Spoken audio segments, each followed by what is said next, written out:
The thing is about squash, and a lot of sports have this saying, but you don't play squash to get fit, you get fit to play squash. You get fit to play squash. Exactly, okay. right? Okay. And to explain that saying in a bit more detail, it means that if you just jump into something that's quite high intensity and very difficult like squash without any prior training, there's a high chance that you'll get injured.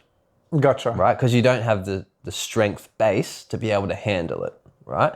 However, if you do train well and you are a fit person, then playing squash will be fantastic because it will just make you even more fit, right? So playing squash is very important to me. It keeps me in great shape. It's good for my social life. I get to travel, many, many positives. The work outside of the court is equally, if not more important. The time in the gym, you know, strengthening your joints, your tendons, your ligaments, everything like that, so you can handle the hard squash sessions. Doing enough flexibility work so that if you get into any compromised positions on the court, you're able to bear through it. You know, you have the flexibility to be able to handle those deep lunges and everything like that.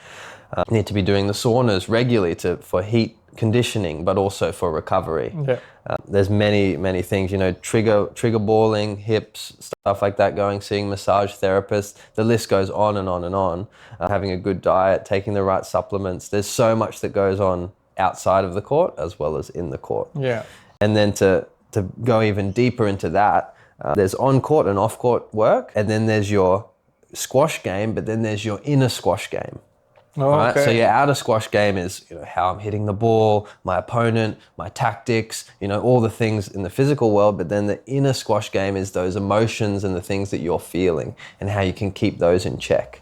And that is just as important as your outer game, because you can be the best in the training room, you can be hitting the best balls ever, but you get nervous before the game and it's toast. You know, you go all floppy and you can barely play, right? So that's when meditation, that's when yoga, that's when breath work, that's when manifestation or whatever it is that you do to ground yourself is so important. And then you be on your way to the flow state then.